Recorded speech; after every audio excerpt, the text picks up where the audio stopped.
ഇല്ലാത്തവന്റെ വേദന അറിയുന്ന സമയത്തെ ഉള്ളവന്റെ നമുക്ക് കിട്ടിയ കാരുണ്യങ്ങളുടെ അല്ലെ ദൈവത്തിന് നമുക്ക് തന്ന കാരുണ്യങ്ങളുടെ ഒരു അളവിനെ കുറിച്ച് നമ്മൾ അറിയുന്നത്. ചെറിയ കുട്ടികൾ രാവിലെ സ്കൂളിലേക്ക് പോകുന്ന സമയത്ത് തിരിച്ച് വീട്ടിലേക്ക് എത്തുന്ന ഉറപ്പില്ലാത്തതുകൊണ്ട് ഒരുപക്ഷെ ബോംബിങ്ങിനകത്ത് ഞാൻ മരിച്ചു പോയാൽ ഈ ജഡമാടതെന്ന് അറിയാൻ വേണ്ടി കയ്യിൽ ഉപ്പയുടെയും ഉമ്മയുടെയും പേര് കുത്തി വീടിന്റെ പേര് കുത്തിയിട്ടാണ് അവൻ സ്കൂളിലേക്ക് പോകുന്നത്. രാവിലെ എഴുന്നേറ്റ് ക്ലാസ്സിലേക്ക് പോകുന്ന സമയത്ത് വൈകുന്നേരം തിരിച്ചു വരുന്ന ഉറപ്പില്ലാതെ മരിക്കാൻ തയ്യാറായിട്ടുള്ള യാത്ര അവൻ ഓരോ ദിവസവും രാവിലെ നടത്തിക്കൊണ്ടിരിക്കുന്നത്. അവന്റെ കയ്യിൽ അവൻ പേര് കുത്തിയിട്ട് ഇറങ്ങി പോകുന്നത്. ഒരുപക്ഷെ ഞാൻ മരിച്ചു പോയാൽ എൻ്റെ കുടുംബത്തിന് എന്നെ തിരിച്ചറിയാൻ കഴിയണം, അതിനുവേണ്ടി പേര് കുത്തി വെക്കുക. ഒരു പട്ടണത്തിലെ മുഴുവൻ ആശുപത്രികളും തകർന്നു വീണ സമയത്ത് അവന് ചികിത്സ കിട്ടാനില്ല. വലിയ മാരകമായ അസുഖമുള്ളവരും വലിയ മുറിവ് പറ്റിയ ആളുകൾക്കും വേദന സഹിക്കാൻ കഴിയാതെ അതിനുള്ള മരുന്ന് കിട്ടാതെ വരുന്ന സമയത്ത് ഖുർആനിലെ ആയത്തുകൾ ചൊല്ലിയിട്ട് ആശ്വാസം കൊള്ളുന്ന ജനത. ഇങ്ങനെ ആളുകൾ ലോകത്ത് ജീവിക്കുന്നുണ്ട്. ഞാൻ നിങ്ങളൊക്കെ വേദനിക്കുന്ന സമയത്ത് ക്യാപ്സൂൾ അല്ലെങ്കിൽ അത് പറ്റിയ സാധനമുണ്ട്, കിഡ്നി പോയാലും കുഴപ്പമൊന്നുമില്ല, ഇപ്പൊ എന്റെ വേദന മാറണം, അങ്ങനെ കഴിക്കുന്നില്ല. ആ സമയത്ത് ആയത്തുകൾ ചൊല്ലി മാത്രം കോൺഫിഡൻസ് കൊണ്ടിട്ട് ജീവിക്കുന്ന ജനതയുള്ള ലോകത്താണ് ഞാൻ നിങ്ങൾ ജീവിക്കുന്നത്. അതൊക്കെ കാണുന്ന സമയത്താണ് ഞാൻ നിങ്ങളും ജനിച്ചത് പുണ്യമുള്ള മണ്ണിലാണ് എന്ന് ബോധ്യപ്പെടുക. അതിനകത്ത് ഇത്തരമൊരു കൂട്ടായ്മയുണ്ട്. ഈ നാട്ടിൽ ജനിച്ചാൽ മാത്രം പോരാ, ഇങ്ങനെയുള്ള എല്ലാവരും പരസ്പരം സ്നേഹിക്കുന്ന കൂട്ടത്തിനകത്ത് ചേരാൻ കഴിയുക എന്ന് പറയുന്നത് വലിയ ഭാഗ്യം തന്നെയാണ്. അങ്ങനെ എല്ലാ വർഷവും കൃത്യമായ എല്ലാവരെയും കൂട്ടിച്ചേർത്തുള്ള നോമ്പ് തുറകളും സൗഹൃദ സംഭാഷണങ്ങളൊക്കെ നടത്തിക്കൊണ്ടുപോകുന്നതിൽ എന്നും മുമ്പിൽ നിൽക്കുന്ന ബിജു സാർ ടീമിലാണ് നിങ്ങളുള്ളത് എന്ന് ഞങ്ങൾ ഏറ്റവും വലിയ സന്തോഷം. അങ്ങനെ നോക്കുമ്പോൾ ഇന്ന് ഞാൻ ഏറെ സന്തോഷത്തിലാണ്. കാരണം ഇന്ന് ഈ കഴിഞ്ഞ വർഷം ഇതേ സമയത്ത് നിങ്ങൾ ഏറ്റവും പ്രധാനപ്പെട്ട ലീഡറായിട്ടുള്ള ഒരുപക്ഷെ ബിജു സാറിന്റെ ബാക്ക് ബോൺ എന്ന് പറയാവുന്ന, നട്ടൽ എന്ന് പറയാവുന്ന, അദ്ദേഹത്തിന്റെ ബിസിനസ് തുടക്കത്തിലും ഇന്നും നേരുപോലെ കൂടെ നിൽക്കുന്ന ഒരു പ്രധാനപ്പെട്ട ലീഡറാണ് ഷാഹിർ സാർ. കഴിഞ്ഞ വർഷം ഇതേ സമയത്ത് ഏപ്രിൽ ആദ്യ ദിവസം മാർച്ച് 30 ബാങ്കിന്റെ ക്ലോസിംഗ് കഴിഞ്ഞ് അത് 2 ദിവസം നീട്ടിക്കൊടുത്തു. ആ സമയത്ത് വർഷങ്ങളായി സേഫായി ലോക്കർ കിടന്ന ആധാരം പുറത്തിറങ്ങിയത് കഴിഞ്ഞ വർഷം ഇതേ ദിവസത്തിലാണ്. ഒരു മനുഷ്യന്റെ ജീവിതത്തിൽ ഈ ഇൻഡസ്ട്രി എത്ര വേഗത്തിൽ മാറ്റങ്ങൾ ഉണ്ടാക്കുന്നു എന്നറിയണമെങ്കിൽ ആ കൃത്യം 1 വർഷം കഴിഞ്ഞപ്പം അതേ ബാങ്കിങ് ദിവസങ്ങളിൽ ഏപ്രിൽ ആദ്യ ദിവസങ്ങളിൽ തന്നെ മൂടിയിട്ട കാറ് പുറത്തിറക്കിക്കൊണ്ടാണ് അദ്ദേഹം വലിയ ഉയർച്ചയിലെത്തിയിരിക്കുന്നത്. അപ്പൊ ഇങ്ങനെ ആധാരം പുറത്തെടുക്കാൻ വേണ്ടി കഷ്ടപ്പെട്ടവരിന്ന് പണക്കാരുപയോഗിക്കുന്ന പ്രീമിയം ക്ലാസ് കാറിലേക്ക് മാറുന്ന 1 വർഷക്കാലം കൊണ്ട് ഇത്രയൊക്കെ വേഗത്തിൽ മാറ്റമുണ്ടാക്കാൻ കഴിയുന്ന ഒരു ഇൻഡസ്ട്രിയാണ് നമ്മുടെ ഇൻഡസ്ട്രി. കണ്ണൂരില് ഒരു ലീഡർ, അയാള് ഒരു പ്രീമിയം ക്ലാസ് CTC റാങ്ക് എത്തുന്ന സമയത്ത് 40 ലക്ഷം രൂപയ്ക്ക് മേലെ വിലയുള്ള ഒരു കാർ എടുത്തിട്ട് അയാള് രജിസ്ട്രേഷന് പോയ സമയത്ത് അവിടുത്തെ RTO ഓഫീസർ പറയാണ് റേഷൻ കാർഡ് മാറിപ്പോയി. റേഷൻ കാർഡ് മാറി പറയുമ്പോൾ ആകെ ബേജാറായി പോയി. സ്വന്തം റേഷൻ കാർഡ് നഷ്ടപ്പെടേണ്ടെന്ന ഒരു ആകുലത ഉണ്ടാവുമല്ലോ. അയാൾ കൂടി ചെന്ന് റേഷൻ കാർഡ് നോക്കുമ്പോ അച്ഛന്റെ പേര് ശരി, അമ്മയുടെ പേര് ശരി, അയാളുടെ പേര് ശരി, ഭാര്യയുടെ പേര് ശരി. അയാൾ പറഞ്ഞില്ല റേഷൻ കാർഡ് മാറിയിട്ടില്ല, പക്ഷെ ആദ്യം തൊഴിലല്ല മാറിയിട്ടുണ്ട്. എന്താ കാര്യം എന്ന് പറഞ്ഞാൽ ഇയാള് മറ്റേ ചുവന്ന BPL കാർഡ് ചെയ്താ പോയത്. അത് 3 കൊല്ലം മുമ്പ് ഇറങ്ങിയതാ. BPL കാർഡുള്ള ആള് 40 ലക്ഷത്തിന്റെ കാറ് ബുക്ക് ചെയ്യുന്നത് അയാൾ ആദ്യമായിട്ടേ കാണുന്നത്. പക്ഷെ ആ കാർഡ് മാറാൻ 5 കൊല്ലം എടുക്കും. പക്ഷെ ഈ ഇൻഡസ്ട്രിയിൽ മാറാൻ 1-2 വർഷക്കാലം മതി. അങ്ങനെ ഒരു മനുഷ്യന്റെ ജീവിതത്തിൽ മാറ്റം ഉണ്ടാക്കുന്നതിന് കാരണം ഏതെങ്കിലും ഒരു വ്യക്തിയുടെ കഴിവ് കൊണ്ടല്ല, മറിച്ച് ഒരു കൂട്ടം ആളുകളുടെ പ്രവൃത്തി കൊണ്ടും പ്രാർത്ഥന കൊണ്ടും.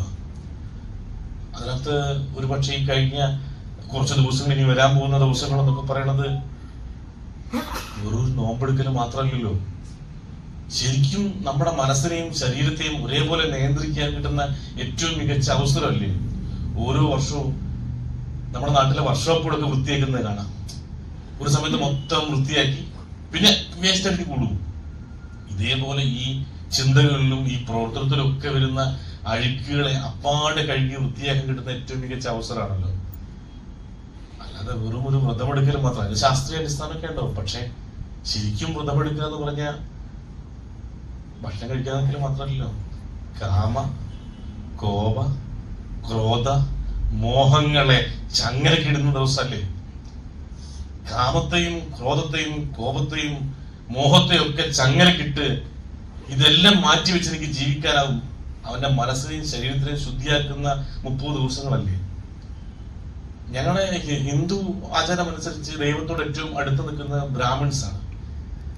ചാതുർവിന്റെ കാലഘട്ടം മുതൽ ഇങ്ങോട്ട് നോക്കുന്ന സമയത്ത് ദൈവത്തോട് അടുത്ത് നിൽക്കുന്ന പ്രാർത്ഥനകളും പൂജകളും ഒക്കെ നടത്തുന്ന അവർ മാത്രമാണ്. മറ്റുള്ളവർക്ക് അർഹത ഉണ്ടായിരുന്നില്ല. ഇന്ന് കാലം മാറി.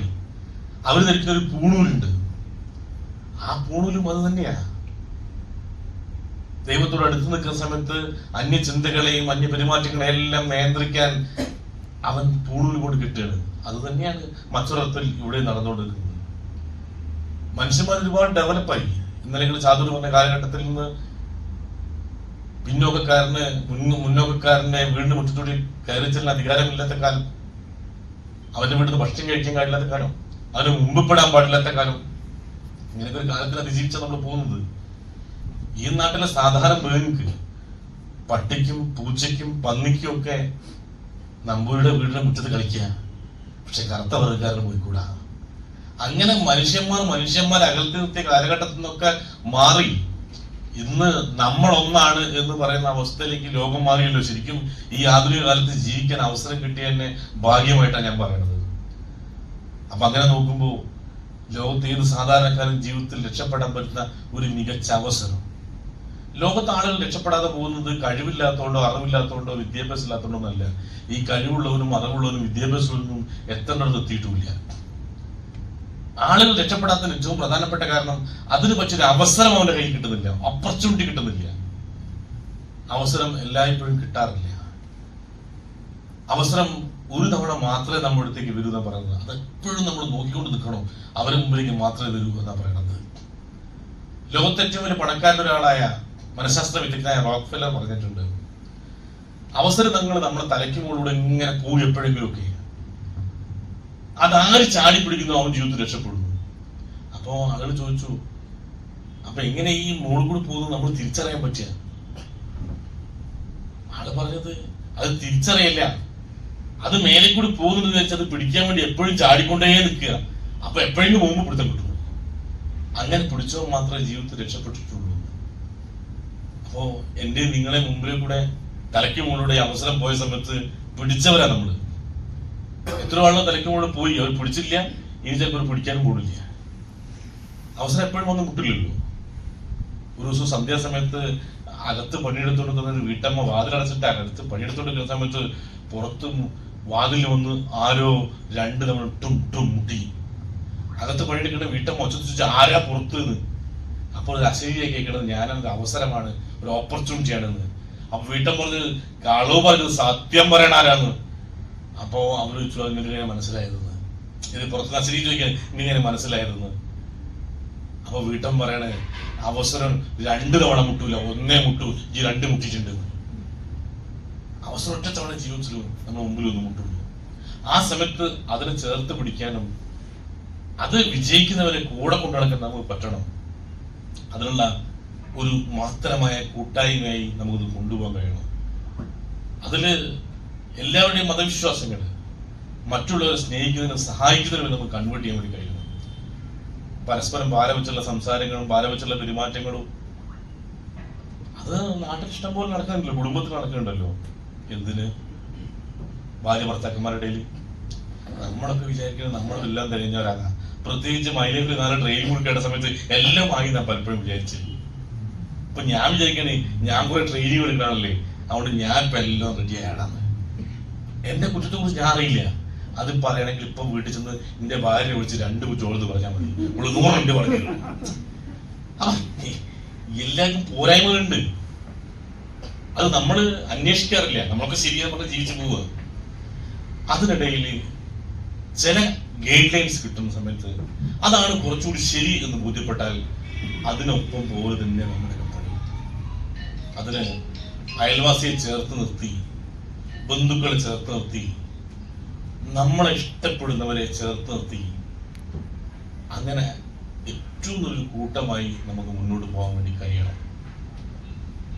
അങ്ങനെ മുമ്പോട്ട് പോകുന്നതിന് ഇത്തരം കൂടിച്ചേരലെല്ലാം ഏറെ സഹായകരമാവും.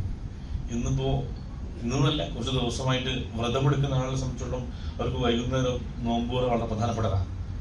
പക്ഷെ അതിനേക്കാൾ ഈ നോമ്പ് തുറക്കാൻ ആഗ്രഹിക്കുന്നത് വ്രതം എടുക്കാത്ത മറ്റേ ആൾക്കാരാ. ഒരുങ്ങനെ തിരക്കായി നിൽക്കുക, ഇതിനകത്തിരിക്കുന്നവർ വരെ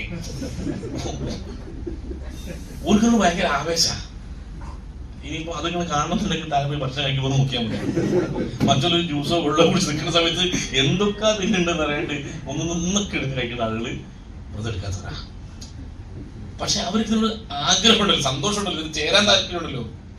ആ രണ്ടുപേരും ഒരുമിച്ച് ചേർന്ന് ഒരാള് വിശ്വാസം കൊണ്ടും ഒരാള് ടേസ്റ്റ് കൊണ്ടും വയറും മനസ്സും നിറയ്ക്കുക, ആ സ്നേഹത്തോടെ ചേർത്ത് പിടിക്കുക.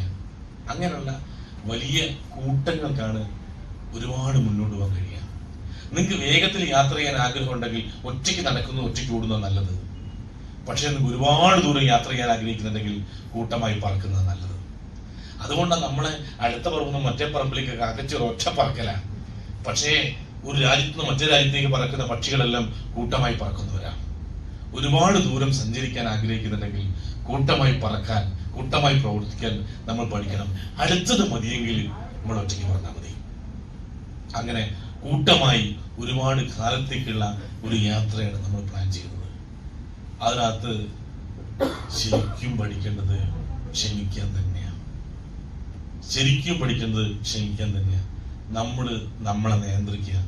അത് ഈ 30 ദിവസം കൊണ്ടല്ല. ഈ 30 ദിവസം എന്താണോ ചെയ്തത് അത് അടുത്ത 11 മാസത്തേക്കും തുടർന്ന് കൊണ്ടുപോവുക. എല്ലാ സമയത്തും ആ നിയന്ത്രണങ്ങൾ.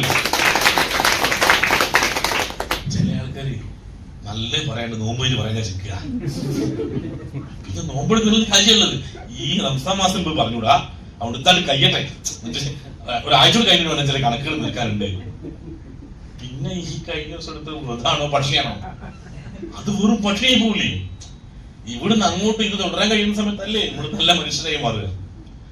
അപ്പോ ഈ കഴിഞ്ഞ 30 വരാൻ പോകുന്ന മൊത്തം 30 ദിവസങ്ങൾ കഴിയുന്ന സമയത്ത് ഇനി അങ്ങോട്ടുള്ള 11 മാസത്തെയും അതിൽ നിർത്താൻ നമുക്ക് കഴിയുക എന്നുള്ളതാണ് ഏറ്റവും പ്രധാനപ്പെട്ടത്. അവിടെ ഈ വിഷ്ണുമായി ചേർത്ത് പറയുന്ന സമയത്തും കുടുംബമായി ചേർത്ത് പറയുന്ന സമയത്തും എനിക്ക് നിങ്ങളോട് പറയാനുള്ളത്, എപ്പോഴും നന്മകൾ മാത്രം നമ്മൾ കാണുക. ലോകത്തെ എല്ലാ കാഴ്ചകളും നിങ്ങൾക്ക് കാണാനുണ്ടാവും, പക്ഷേ നന്മകൾ മാത്രം നമ്മൾ കാണുക. നമ്മളത് മാത്രം റെക്കോർഡ് ചെയ്യുക. നമ്മളെ മനോഭാവത്തിൽ ഒരു മാറ്റം വരുത്തുക. നല്ലത് മാത്രം റെക്കോർഡ് ചെയ്യാനുള്ള ഒരു കപ്പാസിറ്റി ഉണ്ട്. മറ്റതിനെ അർഹിക്കുന്ന അവജ്ഞയോടെ നമ്മൾ തള്ളിക്കളയുക. മോശം വാക്കുകൾ കേട്ടാൽ അത് നമ്മളെ ചെവിയിൽ അവസാനിക്കുക. നല്ല വാക്കുകൾ കേട്ടാൽ നമ്മളെ നാകുന്നു തുടങ്ങുക. ആരെങ്കിലും ഒരു മോശം പറഞ്ഞാൽ അതിവിടെ അവസാനിപ്പിക്കുക. ആരെങ്കിലും നല്ലത് പറഞ്ഞാൽ അത് നാക്കിൽ ഇങ്ങനെ പറഞ്ഞുകൊണ്ട് നിൽക്കുക. അങ്ങനെ നല്ലതിനൊരു സർക്കുലേഷൻ നമ്മൾ എത്രത്തോളം വർദ്ധിപ്പിക്കുന്നു, അത് നല്ല കുറേ ബന്ധനം സൃഷ്ടിക്കാൻ സഹായിക്കും. ഇനി കുടുംബജീവിതത്തിൽ ഭാര്യ ഭർത്താക്കന്മാർ ഒരു കാരണവശാലും ഭർത്താവിന്റെ പോരായ്മകൾ മക്കളെടുത്ത് പറയാതിരിക്കുക. അപ്ലൈൻ ലീഡറുടെ പോരായ്മകൾ അസോസിയേറ്റ് ലീഡറിനോട് പറയാതിരിക്കുക. എനിക്ക് എന്തെങ്കിലുമൊക്കെ പോരായ്മ ഉണ്ടാവും. ആ പോരായ്മ വർഷങ്ങളെ എൻ്റെ കൂടെയുള്ള എൻ്റെ ഏറ്റവും പ്രധാനപ്പെട്ട ലീഡർക്ക് ബിജു സാർക്ക് അറിയാം. ബിജു സാറ് അങ്ങനെ എന്തെങ്കിലും പോരായ്മ കണ്ടാൽ അത് എന്നോട് പറയാം. ഒരു കാരണവശാലും പുതിയ ഡിസ്ട്രിബ്യൂട്ടേഴ്സിനോട് പറയാതിരിക്കുക. അങ്ങനെ പറഞ്ഞാൽ അവർക്ക് എന്നോടൊരു അകൽച്ച ഉണ്ടാവും. ഒരുപക്ഷെ ഞാൻ ഒരു ശത്രുപക്ഷത്താവും. പലപ്പോഴും കുടുംബജീവിതത്തിൽ ചെറിയ പ്രതിസന്ധികളും പ്രയാസങ്ങളൊക്കെ ഉണ്ടാകുന്ന സമയത്ത് ഉപ്പാനെ കുറിച്ച്, അച്ഛനെ കുറിച്ച്, അവരുടെ പോരായ്മകളെ കുറിച്ച് അമ്മമാര് മക്കളോട് അങ്ങനെ പറയും, കരഞ്ഞോട് പറയും. പണ്ട് മുതലേ തുടങ്ങിയതാ, വന്ന അന്ന് മുതൽ തുടങ്ങിയതാ, അങ്ങനെ ചെയ്ത് ഇങ്ങനെ ചെയ്ത്. ഈ പറയുന്നത് അച്ഛൻ്റെ ഉപ്പാന്റെ വല്ലാതെ വില കെടുത്തു. ആ ഭാര്യ ഭർത്താവ് നമ്മളുടെ പ്രശ്നം ചിലപ്പോൾ ആ രാത്രിയോട് തീരും. പക്ഷെ കുട്ടികളുടെ മനസ്സിൽ ഇങ്ങനെ വിങ്ങി നിൽക്കും. നാളുകളിൽ നിങ്ങളുടെ കയ്യിൽ നിന്ന്, അമ്മമാരുടെ ഉമ്മമാരുടെ കയ്യിൽ നിന്ന് മക്കളുടെ നിയന്ത്രണങ്ങൾ നഷ്ടപ്പെടുന്ന സമയമുണ്ട്. ഒരു ടീനേജ് പ്രായത്തിൽ കഴിഞ്ഞാൽ തുടങ്ങും. ആ നിങ്ങളുടെ നിയന്ത്രണത്തിൽ നിന്ന് മക്കൾ പോകുന്ന സമയത്ത് അവരെ നിയന്ത്രിക്കാൻ ഈ ലോകത്ത് ശക്തിയുള്ള ഏക ജീവി, ഏക ജന്മ ഉപ്പയാണ്, അച്ഛനാണ്. അവരെ വില നഷ്ടപ്പെട്ടു പോയാൽ അതുകൊണ്ട് ഒരു കാരണവശാലും അച്ഛനെ കുറിച്ച്, ഉപ്പയെ കുറിച്ച് ഉമ്മമാരും മക്കളോട് പറയരുത്. പല വീടുകളിലും നിങ്ങൾ നോക്കിക്കോ, ചെറിയ കുട്ടിക്ക് ഏറ്റവും ഇഷ്ടം വല്യപ്പനെ, മുത്തശ്ശനെ, മുത്തശ്ശിയെ. കാരണം അവർ കളിക്കുന്ന എല്ലാ കളിക്കും ഒരു കൂട്ടു നിൽക്കും. ഒരു ദേഷ്യം പിടിക്കൂല. ചെറുപ്രായത്തിൽ കുഞ്ഞുങ്ങളുണ്ടായാലും ഒക്കെ മക്കൾ വീതി കളിച്ചാൽ പെട്ടെന്ന് ദേഷ്യം വരും, അടിക്കും. അടി കിട്ടാണ്ടിരിക്കാൻ ആദ്യം ഓടുന്നത് വല്യപ്പന്റെ അടുത്തേക്കാണ്. അവർ വല്ലാതെ ചേർത്ത് പിടിക്കും, അവർ സ്നേഹിക്കും, അവർ ഉപദേശിക്കും. പക്ഷെ അങ്ങനെ വളർത്തിയ പേരമക്കൾ വളർന്നു വലുതായപ്പോൾ പലപ്പോഴും ഈ മുത്തശ്ശനും അവർക്ക് ഇഷ്ടമല്ല. ടീനേജ് പ്രായമായ സമയത്ത് ഈ അമ്മായിമ്മയും മരോളും തമ്മിൽ എന്തോ ചെറിയ അകൽച്ച ഉണ്ടായ സമയത്ത് അമ്മായിമ്മനെ കുറിച്ച് എന്തൊക്കെയോ കുറെ കാര്യങ്ങൾ പറഞ്ഞു. ഉമ്മ എന്തൊക്കെ പറഞ്ഞാലും കുട്ടിക്ക് അമ്മമാരോട് വല്ലാത്തൊരു അടുപ്പുണ്ട്. ഈ എന്റെ അമ്മയെ കരയിപ്പിച്ച ഒരു പ്രധാന ആളാണ് ഈ മുത്തശ്ശി, ഈ മുത്തശ്ശൻ, ഈ വല്യുമ്മ, ഈ വല്യുപ്പൻ എന്നൊരു തോന്നൽ കുട്ടികളുടെ മനസ്സിലുണ്ടായി കഴിഞ്ഞാൽ അന്ന് മുതൽ ആ റെസ്പെക്ട് കുറഞ്ഞുകൊണ്ടേ നിൽക്കും. അതുകൊണ്ടാണ് പ്രായമാകുന്ന സമയത്ത് പലപ്പോഴും പലരും മുത്തശ്ശിനൊക്കെ പലപ്പോഴും ചീത്ത പറയുന്ന കുറ്റം പറയുന്നു. അതിന്റെ പ്രധാന കാരണക്കാര് അമ്മമാരാ. അവിടെ ഒരു കാര്യം നമ്മളൊക്കെ തിരിച്ചറിയാം, നമ്മളെ പ്രയാസങ്ങൾക്ക് ലോകത്ത് മാർക്കറ്റില്ല. There is no market for your sorrows. നിങ്ങളെ പരാതികൾക്ക്, നിങ്ങളെ പ്രയാസങ്ങൾക്ക് നാട്ടിൽ മാർക്കറ്റ് ഇല്ല. അതുകൊണ്ട് ഇതാരോടും പറഞ്ഞിട്ട് കാര്യമില്ല. പറഞ്ഞാൽ നമ്മളെ വില കെടുക എന്നുള്ളത് ഒരു ഗുണം അതുകൊണ്ടില്ല. അതുപോലെ നല്ലത് പറയണമെങ്കിൽ നല്ലത് പറയണമെങ്കിൽ അത് കേൾക്കാനായിട്ട് കൈയടിക്കാനായിട്ട്. അതുകൊണ്ട് പ്രയാസങ്ങളൊക്കെ അവനിലടക്കി നിർത്താനും നന്മകളും സന്തോഷങ്ങളും ഒക്കെ പാറി പറപ്പിക്കാനും ഒക്കെ നമുക്ക് കഴിയണം. അപ്പൊ ഇന്നലകളിലൊക്കെ നമ്മൾ എവിടെയെങ്കിലും ഇത്തരം ചെറിയ പോരായ്മകൾ കാണിച്ചു പോയിട്ടുണ്ടെങ്കിൽ, അപ്പീൽ ലീഡർമാരെ കുറിച്ച് എന്തെങ്കിലും കുറ്റം താഴെ പറഞ്ഞു പോയിട്ടുണ്ടെങ്കിൽ, ഭർത്താവിനെ കുറിച്ചോ ഭർത്താവിന്റെ അല്ലെങ്കിൽ പ്രായമുള്ളവരെ കുറിച്ചോ ഒക്കെ എന്തെങ്കിലും പറഞ്ഞു പോയിട്ടുണ്ടെങ്കിൽ അതൊക്കെ തിരുത്തി ഒരു പുതിയ മനുഷ്യനാവാനുള്ള അവസരമായി നിങ്ങൾ ഇതിനെ കാണണം എന്നാണ് ഞാൻ പറയുന്നത്. ഇനി അങ്ങോട്ടുള്ള ഓരോ ദിവസങ്ങളും നമ്മൾ പുതിയ മനുഷ്യനാകും, ഓരോ ദിവസവും മാറുകയാണ്. അങ്ങനെ നിരന്തരമായി മാറിക്കൊണ്ട് നിൽക്കണം. അഴുക്ക് നമ്മളിലേക്ക് വന്നുകൊണ്ടേ നിൽക്കൂ. ഇന്നത്തെ ഏതെങ്കിലും ഒരു മാസത്തെ വ്രതാനുഷ്ഠാനം കൊണ്ടപ്പാടെ മാറുന്നവരല്ല നമ്മള്, ഏതെങ്കിലും ഒരു ക്ലാസ് കൊണ്ട് മാറുന്നവരല്ല നമ്മള്. പിന്നെയും പിന്നെ കയറി വരും. ഞാൻ മധുവിന്റെ ആട്ടിയൊന്നും അധികം അങ്ങനെ നമ്മുടെ ബിസിനസ് മീറ്റിംഗ് പറയാറില്ല. എങ്കിലും ആർക്കും ഒരു വേദന ഇല്ലാത്തതായതുകൊണ്ട് ഞാൻ പറയാണ്. പണ്ട് EK നായനാർ എന്ന് പറയുന്ന ഒരു മുഖ്യമന്ത്രി നമുക്കുണ്ടായിരുന്നു, കമ്മ്യൂണിസ്റ്റ് പാർട്ടിയുടെ നേതാവുണ്ടായിരുന്നു. എല്ലാവർക്കും അറിയാം, അങ്ങനെ ഉണ്ടായിരുന്നുള്ളൂ. പുതിയ തലമുറ മാത്രമേ കാണാതെ പോയിട്ടുണ്ടാവും ചിലപ്പോൾ. കമ്മ്യൂണിസ്റ്റ് പാർട്ടിയില് തെറ്റുതിരുത്തൽ രേഖ എന്ന് പറഞ്ഞൊരു രേഖ കൊണ്ടുവന്നു. പാർട്ടി അംഗങ്ങൾ ജനങ്ങളുമായി കൂടുതൽ അടുത്ത് നിൽക്കണം, വലിയ ഫണ്ട് വാങ്ങാൻ പാടില്ല, തലക്കരം പാടില്ല, അഹങ്കാരം പാടില്ല, താഴ്ത്തിട്ട് പ്രവർത്തിക്കണം, സാധാരണക്കാരൊപ്പം നിൽക്കണം എന്നൊക്കെ പറഞ്ഞിട്ട് ഓരോ ആളുടെയും പോരായ്മകൾ ഇങ്ങനെ പറഞ്ഞ് മനസ്സിലാക്കി തിരുത്തുക. അത് കേന്ദ്ര കമ്മിറ്റി മുതൽ താഴത്തെ ബ്രാഞ്ച് കമ്മിറ്റി വരെ ഈ പണി നടക്കുന്നുണ്ട്. അപ്പോ മനോരമ പത്രക്കാര് EK നായനാരെ കണ്ട സമയത്ത് ചോദിച്ചു, അല്ല ഈ തെറ്റിനിരുത്ത രേഖ വന്നതോടുകൂടി നിങ്ങളെ പാർട്ടിയിലെ എല്ലാ തെറ്റും തീരുവോ? ഈ തെറ്റൊന്നും ഉണ്ടാവില്ലേ? നായനാർ പറഞ്ഞു, ഇനിയും ഉണ്ടാവും, ഇനി ഞങ്ങൾ തിരുത്തുന്നു. ഹലോ, ഇനിയും ഉണ്ടാവും, ഞങ്ങൾ ഇനി തിരുത്തും. ഈ മാസം കഴിഞ്ഞാലും തെറ്റുകളൊക്കെ നമ്മളെ കടന്നു വരും. പക്ഷേ അത് മറ്റൊരാൾ ചൂണ്ടിക്കാണിക്കുന്നതിന് മുമ്പേ തിരുത്താനുള്ള മനസ്സുണ്ടാവുക എന്നുള്ള പ്രധാനം. ഒരു ദിവസം മാഷ് കുട്ടിയോട് ചോദിച്ചു, അല്ല ഇറേസർ മയക്കുന്ന റബ്ബർ എന്തിനാണ്? അപ്പൊ കുട്ടി പറഞ്ഞ്, തെറ്റ് പറ്റിയാൽ തിരുത്താൻ വേണ്ടിയിട്ട്. അപ്പൊ മാഷ് പറഞ്ഞ്, തെറ്റ് പറ്റുന്നവർക്ക് തിരുത്താനുള്ളതല്ല, തെറ്റ് പറ്റുന്നവർക്കുള്ളതല്ല മയക്കുന്നത്, തെറ്റ് തിരുത്താൻ ആഗ്രഹമുള്ളവർക്കുള്ളതാണ്. തെറ്റിഷ്ടം പോലെ ആൾക്ക് ഉണ്ടാവും, എല്ലാവർക്കും തിരുത്താൻ താല്പര്യമൊന്നും ഉണ്ടാവില്ല. അപ്പൊ മയക്കുന്ന റബ്ബർ ഇറേസർ കണ്ടുപിടിച്ചത് തെറ്റ് പറ്റുന്നവർക്ക് വേണ്ടിയിട്ടല്ല, തെറ്റ് തിരുത്താൻ തയ്യാറുള്ളവർക്കാണ്. നമ്മൾ തിരുത്തുന്നവരായി മാറണമെന്നാണ് ഞാൻ പറയുന്നത്. അത് മാതൃക കാണിച്ചു ആയിക്കൊണ്ട് ആണെന്ന് മാത്രമേ ഞാൻ ഈ വൈകിയ സമയത്ത് പറയുള്ളൂ. ഒരു ദിവസം ഒരു മാഷ് അയാളെ മോനെ കെട്ടിയിട്ട് തല്ലിയാണ്. ഒരു 6 വയസ്സ് 7 വയസ്സ് പ്രായമുള്ള മോനെ കെട്ടിയിട്ട് തല്ലിയാണ്.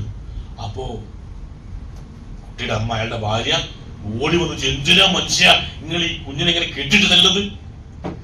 അത് ശരി, അപ്പൊ നീ അറിഞ്ഞില്ലേ നമ്മളെ മോനുണ്ടല്ല ഇന്നലെ സ്കൂളിൽ നിന്ന് ഏതോ ഒരു കുട്ടിന്റെ പെൻസില് മോഷ്ടിച്ചുണ്ടെന്ന്. എന്താ അതിന്റെ ആവശ്യം? പിന്നെയും കൊടുക്കണടി. ഹലോ, നമ്മളെ മോനില്ലേ ഇന്നലെ സ്കൂളിൽ നിന്ന് ഒരു കുട്ടീനെ പെൻസിൽ മോഷ്ടിച്ചുണ്ടെന്ന്. പിന്നെ ഇയാൾ പറഞ്ഞ വർത്താനം എന്താ അറിയോ? എന്താ അതിന്റെ ആവശ്യം? ഓന് വേണ്ട പെൻസിൽ ഞാൻ ഓഫീസിൽ കൊണ്ടുവരില്ലേ? ഹലോ, അപ്പൊ പിന്നെ കുട്ടിയെ കൊണ്ടുവന്ന് പറഞ്ഞ കാര്യമുണ്ടോ? നമ്മളെ മോന് സ്കൂളിൽ നിന്ന് പെൻസിൽ കൊണ്ടുവന്ന് അടിക്കുക, എന്നിട്ട് പറയാൻ ഓന് വേണ്ട പെൻസിൽ ഞാൻ സ്കൂളിൽ കൊണ്ടുവരലുണ്ടെന്ന്. അപ്പൊ പൊതുമുതൽ കക്കുന്നത് നന്മയും മറ്റോന്റെ കക്കുന്നത് തിന്മയായിട്ട് മാറരുത്. രണ്ടും തിന്മ തന്നെയാണ്. അതിൽ ആരെങ്കിലും തിരുത്തുന്ന സമയത്ത് മറ്റൊരാൾ അറിയാതെ തിരുത്തണമെന്ന് മാത്രമാണ് എനിക്ക് പറയാനുള്ളത്. ആരെങ്കിലും ഒരു പോരായ്മ കണ്ട എല്ലാവരെയും മുമ്പിൽ വെച്ച് വിളിച്ചു വരുന്നതോ ഒറ്റയ്ക്ക് വിളിച്ച് തിരുത്താൻ അവസരം ഉണ്ടാക്കി കൊടുക്കുക. അത് ചിലപ്പോൾ ഒരു മനസാന്തരം ഉണ്ടാക്കും. ഒരിക്കലും ഒരു വലിയ പണക്കാരൻ അയാളെ അധ്യാപകനെ കാണാൻ വർഷങ്ങൾക്ക് ശേഷം വീട്ടിൽ ചെന്ന് അധ്യാപകനെ കാണാൻ പോയ സമയത്ത് അയാൾ പറഞ്ഞൊരു അനുഭവമുണ്ട്. ഞാൻ ചെറിയ ക്ലാസ്സിൽ പഠിക്കുന്ന സമയത്ത് ഞാൻ ദരിദ്രനായി വളർന്നതാണ്. എൻ്റെ ക്ലാസ്സിൽ വലിയൊരു പണക്കാരൻ ഗൾഫുകാരൻ്റെ മകനുണ്ടായിരുന്നു. അവനൊരു വാച്ച് കെട്ടിട്ട് ഉപ്പ ഗൾഫിൽ നിന്ന സമയത്ത് കൊണ്ടുവന്ന ഒരു വാച്ച് കെട്ടിട്ടാണ് സ്കൂളിലേക്ക് വന്നത്. വാച്ച് വീട്ടിലൊക്കെ എന്നെ ആ വാച്ച് ഒരുപാട് ആകർഷിച്ചു. അതുകൊണ്ട് ഉച്ചയ്ക്കൊരു അവസരം കിട്ടിയപ്പോൾ ആ വാച്ച് ഞാൻ അടിച്ചു മാറ്റി ഞാൻ മോഷ്ടിച്ചു. എന്നിട്ട് എൻ്റെ ബാഗിൽ വെച്ചു. സ്വാഭാവികമായും അത് ഉച്ചയ്ക്ക് ശേഷം ക്ലാസ്സിൽ മുഴുവൻ പാട്ടായി. ഇവന്റെ വാച്ച് കാണുന്നില്ല. ക്ലാസ് ടീച്ചർക്ക് വിവരമെത്തി. ക്ലാസ് ടീച്ചർ വന്നിട്ട് പറഞ്ഞു എല്ലാവരും കണ്ണടക്കി, എല്ലാവരും കണ്ണടച്ച് നിൽക്കാൻ പറഞ്ഞു. എന്നിട്ട് ഈ മാഷെ ഓരോ ബാഗും പരിശോധിച്ചു. അവസാനം ഒരു ബാഗിൽ നിന്ന് ആ വാച്ച് കിട്ടി. അവനറിയാൻ ഞാൻ ഇപ്പൊ പിടിക്കപ്പെടും, ഇപ്പൊ ഞാൻ മാനം കെടും, ഇപ്പൊ ഞാൻ നാറിപ്പോയി, എന്തിനു ജീവിക്കാണ്. ഇങ്ങനെ ചിന്തിക്കുന്ന സമയത്തോ ആളെ എല്ലാവരെയും ബാഗ് ചെക്ക് ചെയ്ത ശേഷം പറഞ്ഞു എനിക്ക് വാച്ച് കിട്ടിയിട്ടുണ്ട്. അതാരാന്നായിട്ട് പറഞ്ഞില്ല. ആ കുട്ടി പറയാണ് അന്ന് എന്റെ മാനം രക്ഷിച്ച അധ്യാപകൻ എന്റെ ജീവിതത്തിൽ വല്ലാത്തൊരു മാറ്റമാണ് ഉണ്ടാക്കിയത്. പിന്നെ ഞാൻ ജീവിതത്തിൽ കണ്ടിട്ടില്ല. അത് മാത്രമല്ല ആ അധ്യാപകന്റെ ഒരു കൂറും അയാൾ എന്നോട് കാണിച്ച ഒരു നന്ദി ഉണ്ടല്ലോ, അതിന് തിരിച്ചു കൊടുക്കണമെങ്കിൽ ഞാൻ നന്മകൾ മാത്രമേ ചെയ്യാവൂ തീരുമാനിക്കുകയും അവൻ ജീവിതത്തിൽ വലിയ സമ്പന്നായി മാറുകയും ചെയ്തു. എന്നിട്ട് ഈ മാഷ് വീണ്ടും കാണാൻ പോയ സമയത്ത് മാഷിക്ക് എന്നെ ഓർമ്മയുണ്ടോ? മാഷ് പറഞ്ഞ് പെട്ടെന്ന് ഓർമ്മ കിട്ടുന്നില്ല. സാറിനെ മറക്കില്ലെന്ന് എനിക്ക് ഉറപ്പാ. എന്താ നീ റാങ്ക് വാങ്ങിച്ചിടണോ? അല്ല, ഞാൻ പണ്ട് ക്ലാസ്സിൽ നിന്ന് ഒരു വാച്ച് മോഷ്ടിച്ചപ്പോ സാറാണ് എന്നെ മാനം കെടുത്താതെ രക്ഷപ്പെടുത്തിയത്. അതുകൊണ്ടാണ് ഞാൻ സാറിനെ കാണാൻ വന്നത്. ആ മാഷ് നീ ആ വാച്ച് മോഷ്ടിച്ചത്? അത് ഞാനറിയില്ലേട്ടാ. കാരണം എന്റെ മക്കൾ ഒറ്റൊന്ന് പോലും ഒരു കളവ് ചെയ്യാൻ പാടില്ല എന്ന് പ്രാർത്ഥിച്ച് കണ്ണടച്ചുകൊണ്ടാണ് ഞാൻ ഓരോ ബാഗും പരിശോധിച്ചത്. അത് ആരായിരുന്നു എടുത്തത് എനിക്ക് അന്നും ഇതുവരെ അറിയുമായിരുന്നില്ല.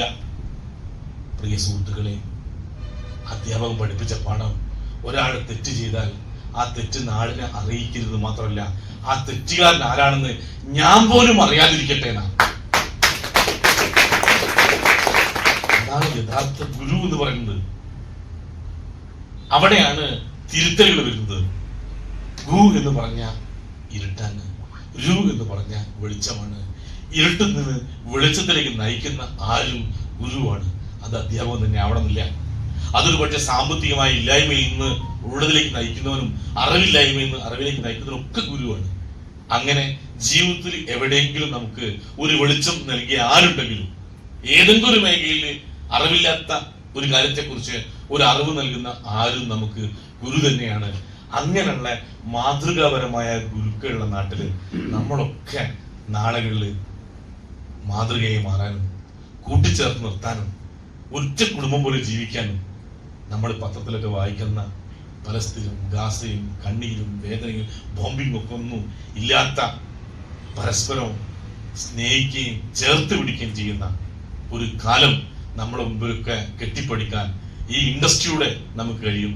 അതിന് നമുക്ക് ആവുന്നത് ചെയ്യുന്നതിന് നിങ്ങൾ എല്ലാവരും ഒരുമിച്ചുണ്ടാവണം എന്ന് മാത്രം പ്രാർത്ഥിച്ചുകൊണ്ട് ഇനിയും ഒരുപാട് ഇതേപോലെ കൂടിച്ചേരലുകൾ നടത്താൻ ബിജു സാറിനും എൻ്റെ എല്ലാ ലീഡേഴ്സിനും കഴിയട്ടെ എന്ന് ആത്മാർത്ഥമായി പ്രാർത്ഥിച്ചുകൊണ്ട് താഴെ ഇതിന്റെ ഒരുക്കങ്ങളിലൊക്കെ ഇടപെട്ട കുറെ ലീഡേഴ്സ് താഴെയുണ്ട്. അവർക്ക് പങ്കെടുക്കാൻ പറ്റിയിട്ടില്ല. ഇതിന്റെയൊക്കെ പിന്നിൽ നമ്മൾ പറയല്ലേ അരയന്നങ്ങൾ മേലെ നന്നായി വേഗത്തിൽ നീന്തുന്നത് കാണാൻ എളുപ്പം സന്തോഷമുണ്ട്, പക്ഷെ അരിയിൽ തുഴയുന്ന കാലുകൾ നമ്മൾ കാണാറില്ല. ആ പണിയെടുക്കുന്ന കുറെ ലീഡേഴ്സ് നമ്മുടെ കൂടെ ഉണ്ട്. അവരൊക്കെ അങ്ങനെ ചെയ്യുന്നതുകൊണ്ടാണ് നമുക്ക് ഇങ്ങനെയൊക്കെ വളരാൻ അവസരം കിട്ടുന്നത്. അപ്പം അവരോടും ഹൃദ്യമായ നന്ദിയും എല്ലാവർക്കും വിജയങ്ങളും നേർന്നുകൊണ്ടും അടുത്ത വർഷക്കാലം ഒറ്റ വർഷക്കാലം കഴിയുമ്പോൾ ഈ കൊല്ലം ആരെങ്കിലുമൊക്കെ മലർത്തിവെച്ച കൈകൊണ്ട് സക്കാത്ത് വാങ്ങിച്ചിട്ടുണ്ടെങ്കിൽ ഈ കൊല്ലത്തെ ശക്തമായ പ്രാർത്ഥന കൊണ്ട് അടുത്ത കൊല്ലം ഈ കൈകൊണ്ട് സക്കാത്ത് കൊടുക്കണേ എന്ന് പ്രാർത്ഥിച്ച് വാങ്ങിയ കൈകൊണ്ട് തന്നെ കൊടുക്കാൻ കഴിയുന്ന അവസ്ഥയിലേക്ക് എല്ലാവരും ജീവിതത്തിൽ മാറ്റം ഉണ്ടാവട്ടെ എന്ന് പ്രാർത്ഥിച്ചുകൊണ്ട് വാക്കുകൾ ചുരുക്കുന്നു. Thank you very much. Win your life, show your style, grow up with my lifestyle. Live your dream, tension free, fly high with my lifestyle. Jeeto life, Geo life, bindas the whole lifestyle. सपनों को जीना